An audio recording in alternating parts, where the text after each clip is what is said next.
So you've mentioned that 21st century leadership is different. You've highlighted that leading virtually is the most important skill in the 21st century. So how do you define effective leadership in today's tech-driven world? The first way to answer that is to understand this sort of idea of an ambidextrous leader. I kind of put everyone in sort of these two buckets, and I'm not trying to overgeneralize, but essentially, on the right side of the coin, you've got really professionally developed people.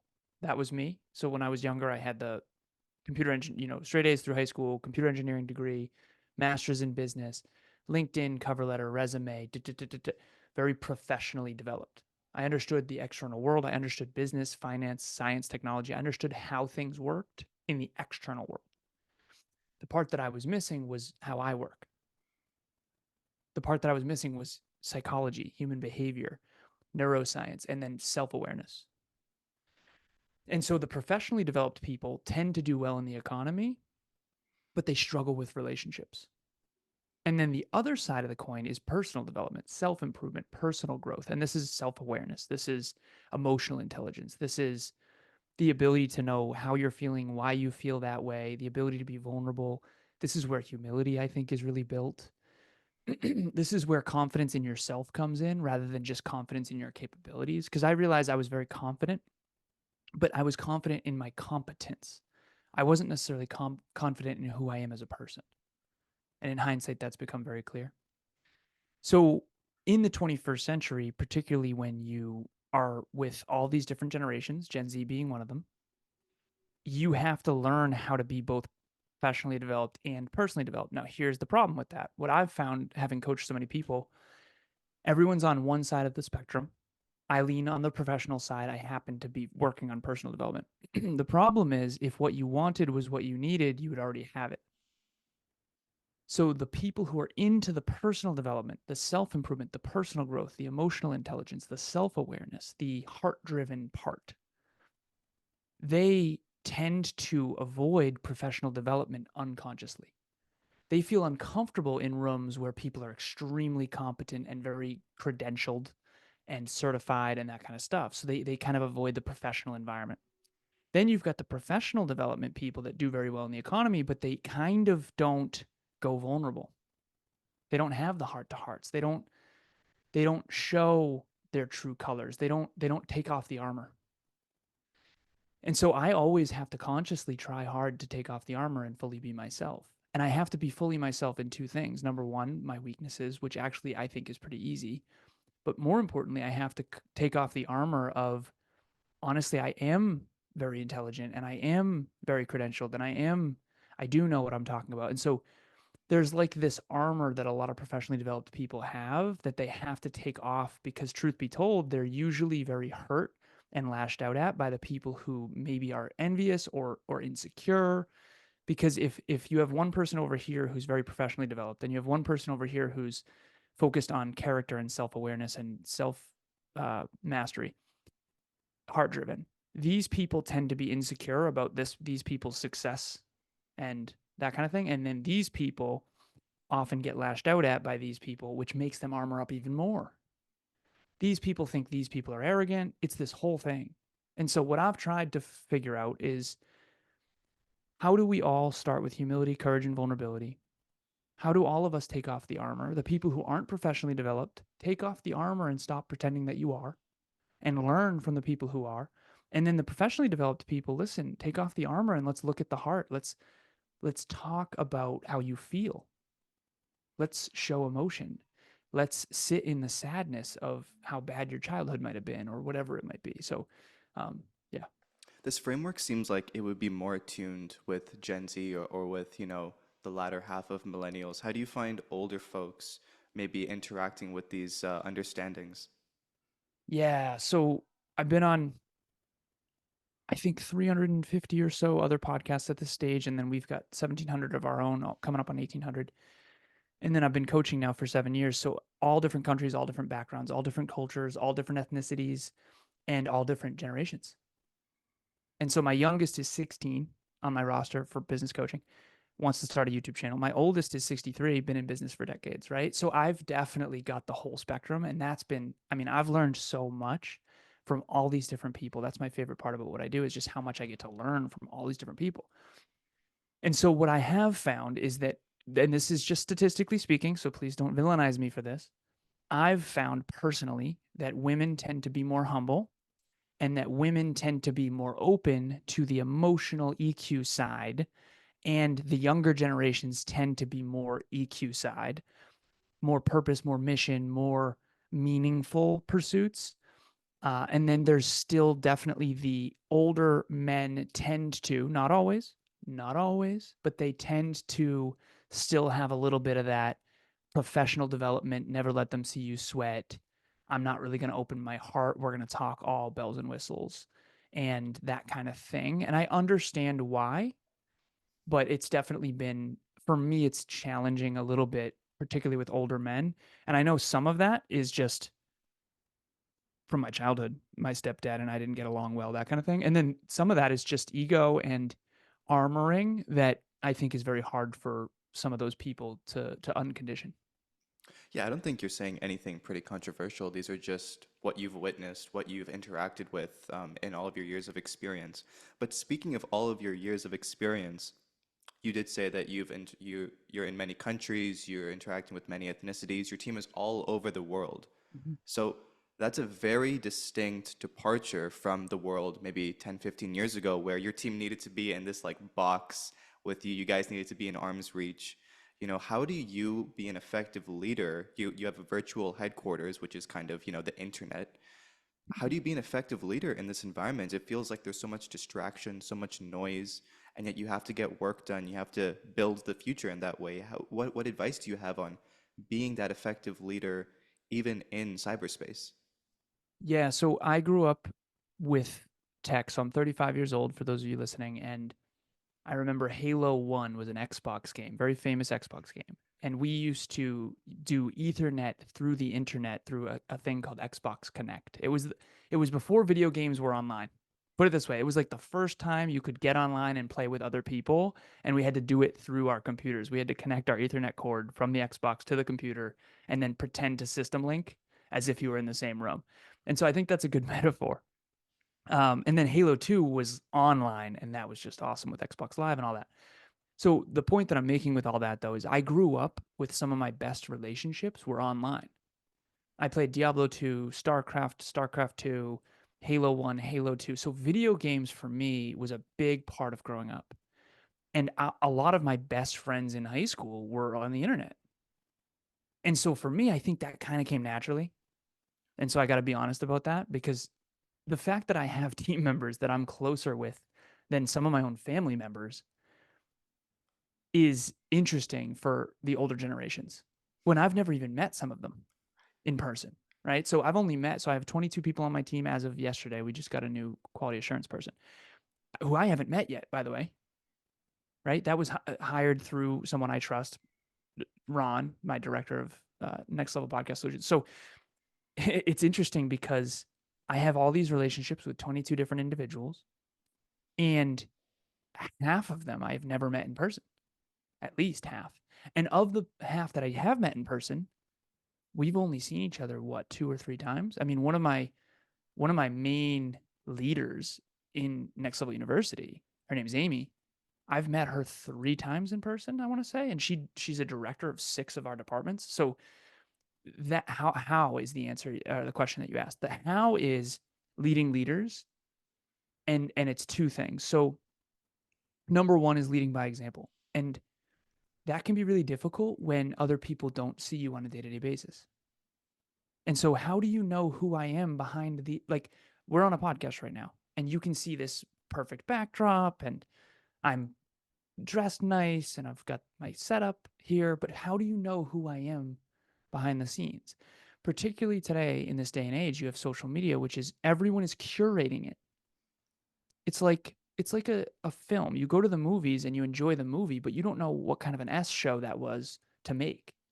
To make that film was an absolute disaster. And then it got cut up and edited and fixed, and costumes and makeup and green screen, all this stuff, which again is understandable. You don't want the audience to know how much of a mess it was. Over budget, under budget, all this stuff. So how do you understand who someone is behind the scenes. That has been the hardest part of this journey for me. And I think it started when I was very young because a lot of my friends were online, and so the accountability, the level of accountability was lower. I remember I had one friend of mine in Diablo 2. He stole from me items when we did a transfer. And for anyone listening who doesn't know video games, it's I'm sure you if you do know video games, you've been there and you've been betrayed by someone you knew online. If you don't know video games, then probably not. But we've all been betrayed by someone. How do you know who to trust on the internet? I'm a business coach. How do you know that I'm not a terrible business coach who's going to scam you? You honestly kind of don't, except for your intuition. So the answer that I have for this is you have to lead leaders. You have to find people. And this is what I've found. Again, this took me 35 years, hardest part of the journey. I try really hard to keep people who have low humility at a distance. So we have 3 core values at NLU. The first one is growth mindset. The second one is impact driven. So you have to be heart driven and impact driven. It has to be service first. It can't be about you. It can't be about you. And remember, that one's hard because a lot of people pretend it's not about them and then it's really about them. Okay, that's there are snakes in the garden, be careful. And then number 3 is humility. And humility people can fake. People can fake humility. So I have a filter that I'll give you here, and it's up written in the corner of my office on the whiteboard, and it says, do not allow any kryptonite into your circle. I've realized that kryptonite is not something a lot of people know about because I'm older and Superman essentially was invincible except for kryptonite. So my kryptonite is people who are unmedzai. UNMEDSAI. Unstable, naive, manipulative, entitled, delusional, significance driven, arrogant, and immature. All of us are those to some extent. And if you think you're not humble. I don't have a perfect on Med's eye score. Okay. I'm a lot of bit naive, let's be honest. And I'm definitely arrogant at times, for sure. Okay. I have been burned so many times by people who have a high, what I call an unmed's eye score. So I basically now, I don't care if you're a listener, longer, business owner, team member, I keep people with high scores at a distance because they're just dangerous. And by dangerous, I don't mean dangerous necessarily physically dangerous. I just mean they're going to you got to get the Trojan horse out of the castle. And that's how you build a great company. That's how you build a great team. And so for me, humility is the most important character trait in the human condition. I never used to think that. And by the way, ironically, I needed more humility. I still do. And I think I've been humbled so many times over the years. And I realize now that I was naive and arrogant about people. I believed in them more than I should and all that kind of stuff. So I think you have to lead leaders. I think you have to find leaders that are really, really, really, really humble, who don't have an inflated sense of importance or a deflated one. And that's the best answer that I can give. Yeah. I mean, it's such a brilliant way of describing it. I also have the same experience of, one of my friends, Jamie, her and I have never met. She's in Australia, I'm in Montreal, and her and I, it's like platonic soulmates, just click. And it's such a strange thing to never meet someone, but I know. immediately finishing each other's sentences, they're on the same wavelength. And it's such a strange, but such a human thing that we can connect with those people in that way. Um, in terms of the betrayal on the internet, obviously in games, and it's not that serious, but also for gamers, it's really serious. I totally Yeah, yeah, get yeah, that. exactly. Yeah. It was serious at It the was time. definitely, oh, you went to Yeah. sleep and you were Yeah. thinking about that, and Yeah, exactly. but one of the things is that the intuition is the most important thing. And I Mm-hmm. don't think a lot of younger folks in particular realize how much intuition they have, even on Yeah. Instagram, on social media, when they see someone and they just have this feeling either here in their brain or in their gut, something's off. Yeah. Something is weird about this person, whether they get a direct message or something. And then it comes back to humility. And when we're talking about the unmedzai score, if I'm pronouncing it Yeah, correctly, you did. Nice work. Yeah, yeah, How yeah. do you build humility? Because that's not just an important thing, but it's also a very cognizant thing. You have to have a lot of introspection, a lot of reflection, and it takes a lot of time. You're going to be burned in so many ways. But humility is one of the most important skills along with being an effective leader. So how did you build it and how would you recommend building it? Yeah, so that's an awesome question, and I do feel that to be true. I think that humility is actually the most important character trait. I think self-belief is the most important, and then obviously humility is next. And so this is what I've been saying. I understand now why people thought I was arrogant. If I have level 10 self-belief, even if it's real, and I only have level 8 humility in the other direction, I'm going to look level 2 arrogant. Oh, got it. Okay, because from the outside in, I've basically been called arrogant my entire life. And truth be told, there is some truth to that. Not as much as I think was warranted, but now I understand I never worked on building humility. I didn't understand how to, and I still kind of don't, to be completely honest. Like, I have a formula for self belief, I have a formula for self worth, I have a formula for fulfillment. I actually actively work on those. The next part of my calling, for lack of better phrasing, my mission, my life, I guess, is building humility. I was talking last night. We had a monthly meetup last night. We do them for free every month. And Amy, Kevin, and I, so she's the director of the department, and then Kevin and I did the presentation. And then afterwards, we do an experience review for a half an hour after every single one. What did we do well? What are we going to do better? Most important win, most important improvement. What do we do well? What are we going to do better? And we were trying to figure out, number one, what is humility?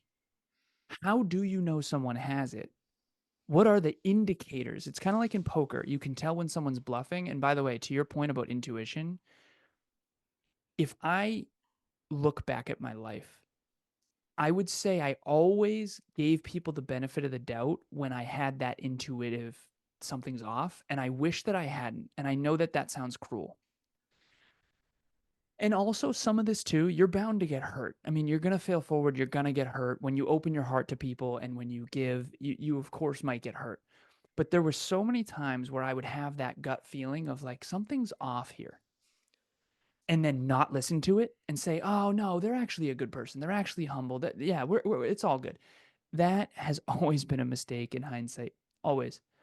And I think some of that's par for the course because you got to move forward, momentum over everything, that kind of thing. Some of it is just listen, I've got goals. I don't have time to contemplate every relationship every day. Like, let's move forward and see what happens. And it gets messy. Okay. So, number one is intuition. Try your best to trust it. The problem is it's hard to tell the difference between intuition and fear. One of them is I don't know if I'm going to hit the ball. The other one is I don't even know if I want to swing. Hmm. If you don't even know if you want to swing, that means your intuition is on point and you shouldn't. You shouldn't do the thing. Okay, so this podcast, I checked in with myself whether or not I wanted to do this. I literally did.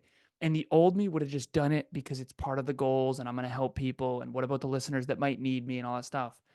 And that was a savior complex that I had to get rid of. Because there have been many interviews that I regretted doing because the person on the other end I do think was massively smoke and mirrors, ego driven, high on meds I score. Yeah, 100%.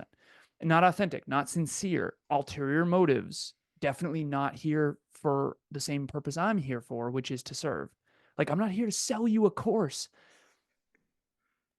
Doesn't matter. Just you can feel people's intentions. You just have to feel into it. You have to feel into it. Okay. So that's number one with the intuition piece. The other piece, when you say, how do you build humility? The first answer is, I don't know if I know yet. I've come up with a couple things. Number one, you have to do really hard things and you have to make sure you're not a big fish in a small pond.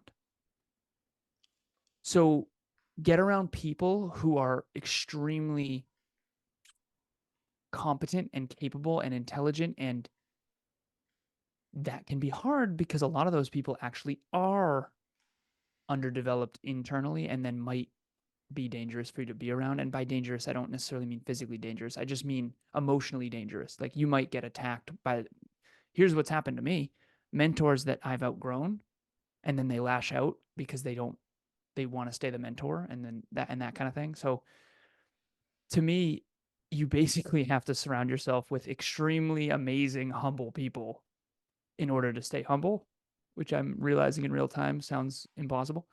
So surround yourself with the right people.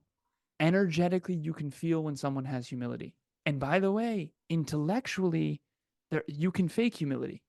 I've been hoodwinked so many times. I used to say this. I used to think this. I didn't say it. I used to think actions speak louder than words. I now realize because words can lie, actions don't. I used to think that. No, no, no. Actions lie too. Actions while they're around you can lie too. That has got to be some of the best advice of all time. What you need to do is close your eyes and ask yourself, who is this person behind the scenes when no one's watching? And your intuition will tell you, oh, oh, they're not actually like that.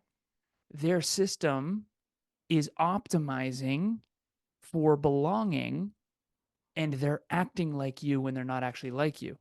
They're pretending to believe in themselves when they actually don't. They're pretending to be humble when they're actually not because they're trying to get something from you. And so the more and more you climb in the metaphorical ladder of success and fulfillment, the more and more people start to believe they need you. And then the more they kind of optimize to try to show you only the best sides of them. And I've been realizing that it's not the best sides of someone that I need to see. I already see that. I already feel like I believe in people to such a high extent. I already try to see the best in people. That's my rose-colored glasses that came from my childhood. And just trying to see the best in people just to survive, okay? You know what I really need to see is the hard truth and the hard reality that not everyone is as good as I think. And I think that yes will help me tremendously. And here's the caveat. How do I not be so guarded that because the walls that we build to protect ourselves from the snakes, for lack of better phrasing, are also the walls that keep out the good people. So how do I? And so, yeah, how do you build humility? I think surround yourself with people, make sure you're not a big fish in a small pond. This one I know for sure, consistently do really hard stuff.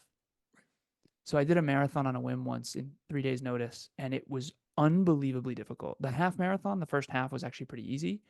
It was easier than I thought it would be. The second half was alarmingly bad. I mean, by the beginning, by halfway through, I was literally running backwards. My girlfriend has it on video. I was arrogant. My bad. By the end, it was The Walking Dead. I just couldn't even finish barely. It was awful. I felt like a 90-year-old man. Yeah. Yeah. So but I told Kev, my business partner, I said, that was good for me. Because he said, you're nuts, dude. What are you doing? I said, that was good for me because it made me really humble. It grounded me. If you think you're athletic, that's great. Go prove it. I ran a timed mile recently, and I thought I was going to hit 6 minutes. My goal was 6 minutes. I thought worst case 7, best case, most probable case 6.5. I got 7:10. So I was delusional. You have to benchmark your identity up against reality every day. That's how you stay humble. I mean, I don't think that there's a word to describe what just happened there, but in terms of the riff that you went on. But thank you for that. One of the problems with the internet and trying to gain wisdom and knowledge from folks like yourself is that everything that you have said will ring true after folks have gone through everything that you've went through. Yeah. And that's one of the unfortunate things, and I don't know how to fix that, where folks like yourself can come on and give speeches like this that have tremendous value. I mean, you're 35. If someone is 18 or 20, they've just immediately downloaded 15 years of not just experience, not just knowledge, but wisdom. You know, you've thought about this, you've interacted with these things, you've probably journaled about them, and you've gone through them. You're not BSing. And so this is neither here nor there, but it's unfortunate, but it's also a great opportunity to try to figure out, like, how do you kind of matrix style download this wisdom in younger people so that they don't have to make those same mistakes. Yeah. So if I could go back and talk to my 18-year-old self, which is kind of the frame I'm doing this from, quite frankly, it's this interesting thing where what is wisdom? I think it's knowledge plus experience plus reflection. So I can give knowledge here. I can raise your awareness. In this podcast, I hopefully have raised everyone's awareness, particularly people who are younger. And I've hopefully done it in an accurate, authentic way. Like, one of the problems, I had so many mentors and coaches. And as I've gotten older, some mentors and coaches went up in my mind, and others were like, oh my goodness, you didn't know anything. Most of them went down, by the way. Whoa, you acted like you knew everything. You didn't know anything, right? So, anyways, you only learn that over time, unfortunately. So, hopefully, everything I share will ring more and more true over time. And if it doesn't, then that means I'm inaccurate, and hopefully, I'll be more accurate next year. Uh, to me, I'm in the pursuit of accurate awareness. Accuracy matters. Accuracy matters, right? And I think that, to answer your original question, I can increase everyone on the other end of this microphone's awareness, but I can't give you new experiences. Mhm. So it's almost like I have this blog I wrote about I call it the learning loop, and it's 5 steps. And the first one is humble curiosity, meaning if you're humble enough to listen to me, someone you don't know, on the internet, and trust your intuition that I'm accurate or not. And if I'm not, don't take it in, right? Protect your mind. Humble curiosity is where all growth starts. It's okay, interesting. So I'm emotionally hurting, and there's books about how to deal with emotional hurt. Let me read that book. Let me give it a shot. Okay. I'm not going to take it as gospel. I'm not going to download everything, but I'm going to give it a shot. All right. The next step is a new choice. If you read the book and you learn something new, you will most likely make a new choice. Okay. When you make a new choice, you're going to gain a new experience. When you gain a new experience, now you have a new opportunity for reflection.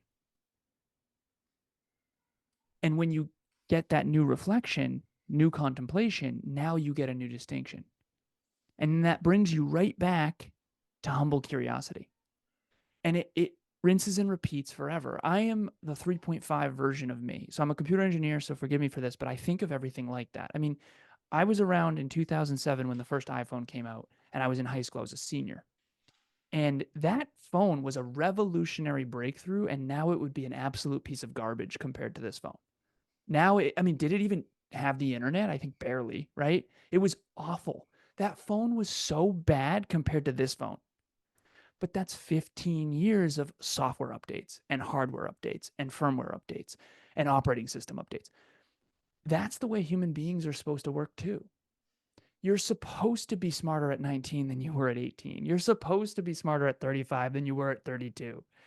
And unfortunately, that's not the case with everybody, because a lot of times what they end up doing is they stop getting better. They start getting insecure about it. They start hiding from that insecurity and pretending they're better than they are. And now they bark even louder. And it's usually the person barking the loudest that's actually the least intelligent. And unfortunately, that's not always the case. So there are some people who bark loud that actually do know a lot, and they're trying to save people. And that was me. But at the end of the day, I think all of us have to learn and grow year after year, year over year. And I don't think it's possible to download Kung Fu like he did in The Matrix. I do think it's possible to gain new awareness and then make new choices and then have new experiences based on those choices and then collect that feedback and contemplate it, journal about it, figure it out. And then it's almost like every choice you make is predicated on your current level of awareness. And then after the choice, you get a new experience and then reflect on it so that next time you can make an even better choice, knowing that you're never going to make perfect choices. There are no perfect choices. There's only better choices over time. And I always ask this to audiences, and if you have a younger audience, this might not land, but usually my audiences are a little older. I always ask everyone, think of something really dumb they did in high school. Like, everyone think of a terrible decision that you made in high school. Terrible. And I've got one. Whoa. I said, would you ever do that again? And everyone goes, no, hell no. I said, okay, why? Right? What's different? Well, you are now more aware of the long term consequences of that terrible choice. Congratulations, you've gotten smarter, right? That's the point of podcasts. That's the point of books. That's the point of these interviews. That's the point of life. This iPhone was always possible, but it wasn't until the accumulated compound effect of the iPhone 1, then the iPhone 2, then the iPhone 3, then the 4, 5, all the way to 14 that it became possible. And so airplanes were always possible. It just wasn't until the accumulated wisdom of human knowledge got to a place where we could create it that that happened. And unfortunately, that only happens through humility, which is why I think that's ending up the theme of this episode. Humility and leadership. I mean, if you look at the kind of meta message of this particular episode, we started with leadership and we got to humility, and I think those two things work in tandem.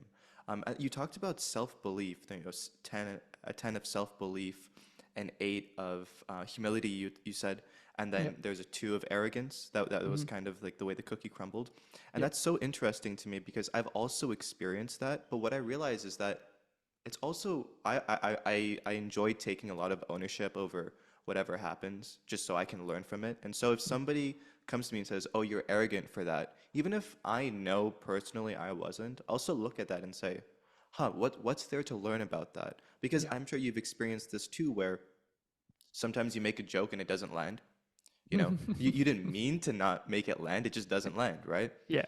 And At sometimes least what once, right? exactly, just one time. But No, sometimes not me, man.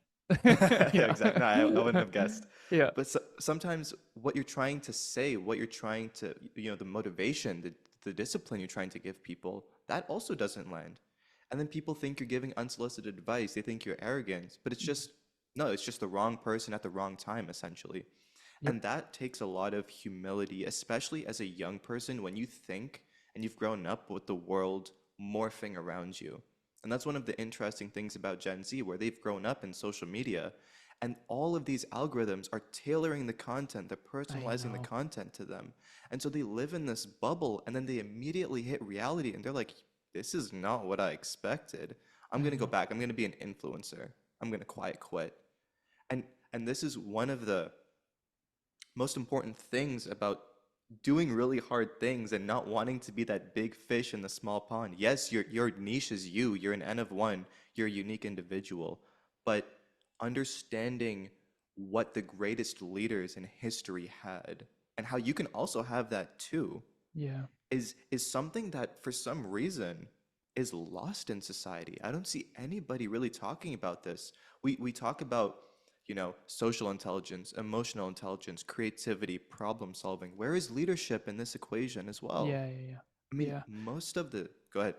No, no, no. Yeah, please continue. Uh, I'm very much resonating. I mean, you seem very wise beyond your years, and I don't say that lightly, trust me. But Alan, it's one of those things where I've looked at my generation and I've looked at worldly generations, the millennials, the baby boomers, and I've said, you guys have so much experience, but yet you complain about Gen Z complaining, which Yeah. which which to me is so strange. There's so It's much meta complaining. exa- it's like this again, the feedback loop, but it's in a negative now, where we're Yeah. just thinking about we're not even thinking about how to get Gen Z on the on-ramp. Yeah, you want to say something? Go ahead, please. Yeah, what I want to say is that it's actually our responsibility more than it's theirs.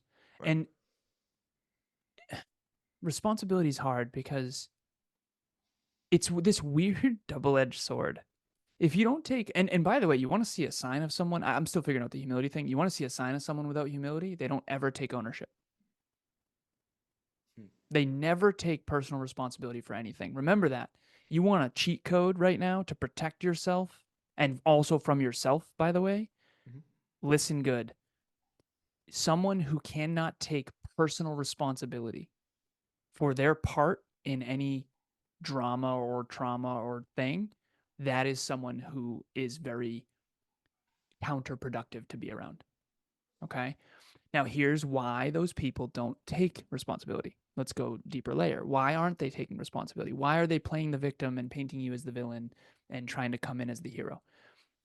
The reason why is because they don't believe in themselves. Now, here's a philosophical question. Why would someone take personal responsibility if they didn't believe in their ability to transform, in their ability to change? So, what I've come to figure out is that I created this thing called the manipulation equation. And I was trying to figure out like who's manipulative and why. And I feel like a lot of my life I've been trying to be genuine and try to help people my whole life. And I've been very burned for that. And I've also had a lot of wonderful things come from that too. I'm not denying that. And so I tried to create this manipulation equation because I've tried to really understand who is not optimal to lead. Who am I going to lead or help or pour into that's going to be destructive, not constructive for them and for me? Who am I bad for, right? So there, I asked myself a simple question: how would someone who doesn't believe in themselves, who has a fixed mindset, and who has no humility, how would they achieve their goals? How do they achieve their goals? They have to manipulate. Hmm. They have to siphon belief from other people. So I realized that some people are really, really, really good at this manipulation thing.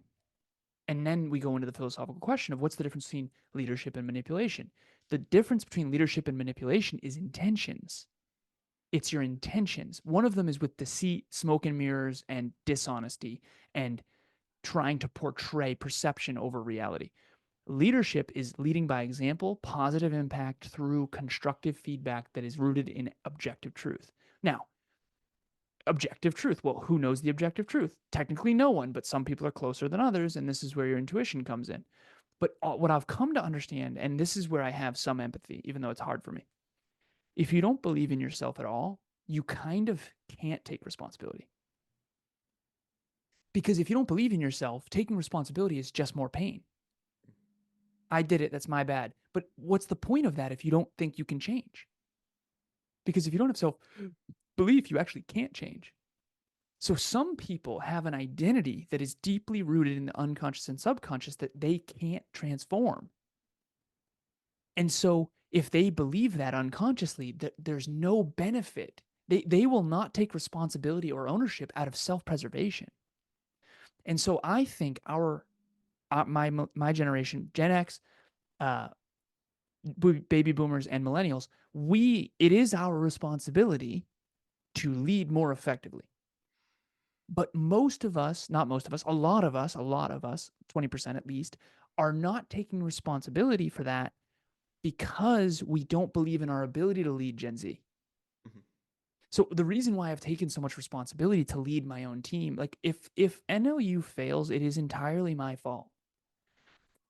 I'm not just saying that because I want to be seen as a hero. I mean that because who else's fault is it? Like seriously, like think about that. Oh, well, it must have been Kevin's fault. He really squandered our finances. Like I am responsible for whether or not our company is successful. Why? Because I'm the CEO and because I'm the leader. The leader needs to be the person who has the highest awareness, who has the highest self belief, who has the highest humility, which I didn't always have. Okay. But that is a true leader. And if you do have high self belief, a growth mindset, high humility, and the ability to transform, why wouldn't you take responsibility? You actually benefit from it. So, one last thing, I had something happen with a team member recently, and she took not a lick of responsibility. And I said, listen, you are playing the victim. You're painting me as the villain. You're trying to come in and be the hero to save the rest of the team from the big bad wolf. And I just can't have it. I said, this is done now. This is no longer constructive. It's time to move on. Good luck. Take care. And by the way, if I'm so bad, why are you so upset that we removed you from the team? If I'm such a horrible leader, why are you so upset? Wouldn't you be grateful to leave? Mhm. Right? And that's the irony of the whole thing. But, anyways, that's just manipulation. It was very manipulative. So, at the end of the day, I took responsibility. I said, listen, while I think this is a giant overswing, and while I think this is wildly distorted, and most of this is not rooted in truth, there is a percentage that is true. I will reflect on that. I will try to find the percentage that I believe is objectively accurate, and I will work on becoming a better man and a better leader. Thank you. Take care. You've been paid for July. That's the best I can do. And now here's the interesting thing that no one talks about. Having taken that ownership, I will get better and my life will get better as a byproduct. So long term I will win because I was willing to look like I lost short term. Mhm. And I think that that is true leadership. And I think intuitively we know when we see virtue. We know when we see the high road. There's a book called High Road Leadership, and I think it's actually garbage, to be honest with you. John Maxwell's book. I don't know. He's older now. I don't think it's great. His older books are better, in my opinion. But High Road Leadership, the concept, I was waiting for this book for so long on pre-order, especially on Audible because it took them forever to come out. But High Road Leadership to me, we all know what the high road is and we all know what it looks like. It's just always the hardest to take. Like I was asking myself, what is the high road in this? I don't want to come in, take ownership for something that wasn't mine, and then apologize and fawn and appease and then be seen as weak. But I also don't want to overswing and attack back because that's not me either. So what is the middle high road here? How do I move forward as a better man and take ownership for my part, but also make sure I call out and hold up the mirror for how ridiculous some of this is? And because I took the high road, my belief is that my team will see that. And when she tries to poison the team against me, I will be seen as I said this. I literally audioed everyone. I said, listen, she's playing the victim. She's painting me as the villain. She's gonna try to poison you against me. And if you feel like what she's saying is true and that's your truth, I completely understand. I'm not gonna villainize her. I'm not gonna do anything other than just expect this to come. Okay. And then we moved forward and we rallied and it ended up working out very beautifully. But I had to sit there in myself and say, if everyone were to turn on me, I would still have to find a way to become a better man and a better leader. And fortunately, that didn't happen. But I think that paradoxically and ironically, why that didn't happen is because I took the high road instead of attacking back. And that can be really, really, really hard when you feel you've been treated unjustly, because all of us will be treated unjustly, particularly with people who are unwell. I mean, there are so many things as we close out. It's either you do really hard things or really hard things will be done to you, and you won't know how to manage those things. Um, a lot of like the self-belief, we talked about the armor at the beginning of the episode, and the armor is meant to protect us from other people, at least those of us that have the armor on.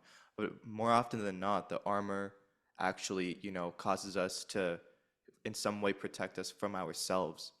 And that's such a strange and peculiar and sad thing that you don't even realize you have armor. It's kind of like looking in the mirror and seeing another person, or looking in the mirror and seeing a mask of someone. And one other thing is that when you're exercising, when you don't do any exercise and then you start exercising, it's kind of like an on-off switch. That is not what leadership or humility is. These are not on-off switches. These are processes. You are Mm-hmm. going to stumble. You are going to fail. But the point of it is you're trying, you're doing, you're building yourself, you're doing more, you're trying to be better. It's intrinsic rather than instrumental, leadership and humility. Mm. The last question, I know I want to respect your time. The last question I have for you, who are you when the camera is not recording? You have definitely articulated things and I'm not saying this lightly. You definitely have a future in articulating powerful concepts for people because you're definitely wise beyond your years and the ability to articulate them in a way that helps people expand their consciousness is a skill that is very very important, particularly now in the 21st century when TikTok is like do these three things and it'll work. It's like there is no recipe, right? There's a formula and there's principles, and the way in which you apply those formulas and those principles is completely dependent on the context and on you and your goals and all that. So I don't say that lightly. So who am I behind the camera? I wrote a blog recently. What was it called? How to become more of your authentic self. And it's built on this framework that I created, and I co-created it with my beautiful girlfriend Emilia. She really actually kind of created it, and then I sort of reframed it in a way that I think lands better. She calls it the primary, secondary, and tertiary truth. I call it the three circles of the ego. So imagine a target with three layers.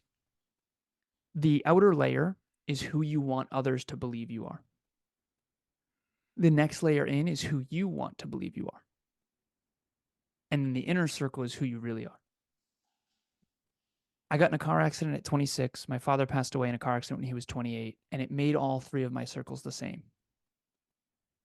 And if that didn't happen, I can't authentically say that I would be this man in front of you today. It's the phoenix burned down. It's called an ego death. Everything I thought, everything I wanted others to believe about me, and everything I wanted to believe about me at 26 burnt down when I faced mortality. And physically, I was okay. Luckily, I was in a very safe car, but it was not a fender bender. This was a very, very bad car accident. And I contemplated my existence because my dad died at 28, and this is the second chance he never got. And so all three of my ego circles became one, and I've worked really hard over the last 9 years. That car accident was 9 years ago. I'm 35 now. I've worked really hard to try to keep those three circles the same. So who I want others to believe I am, who I want to believe I am, and who I really am, I'm trying to keep them the same. And the distance between circle 1 and circle 3 is the size of your ego. Right? Okay. So to answer your original question, who am I behind the scenes when I'm off of these cameras? What I want to say is I'm the same as I am right now. What I think is more accurate is I'm a more holistic version of myself, and this is the personal development, self-improvement leader, Alan, business CEO, Alan. And there's a lot of other facets to me that I think Emilia, who lives with me, my girlfriend, she sees all of Alan. And while I do feel very authentic on this episode, and that's also a testament to you as well, because if you were deeply insecure and ego bonking with me, it would be harder for me to stay my true self. Um, and if that was the case, I probably would have intuitively canned this. So I'm glad that this happened. Likewise. But thank you for creating an authentic space for us. So who am I when these mics aren't on? I would say I am this man that you've just spoken to. Probably a little more in some ways, to be honest. Sometimes I dial myself down because I'm very intense. And then also, I would say more playful, probably, probably a little more silly, and probably harder working than anyone knows. And it's scary to say that, but I don't really hang out much. I'm very, very, very, very driven, and the amount of my drive is very overwhelming for people. So I try to dial it down when I'm around other people. So I would say way more driven than anyone knows. Alan, it feels sad to call this the end of the episode, but I do not think that this is the last time we'll be speaking with each other. I think we have a lot more to talk about and a lot more to uncover about yourself and your leadership style. This has honestly been a fantastic episode. I've just started taking notes, and I do want to kind of constructively criticize you that you say way too much good stuff, and that I'm going to have to unfortunately watch this episode again to take more notes.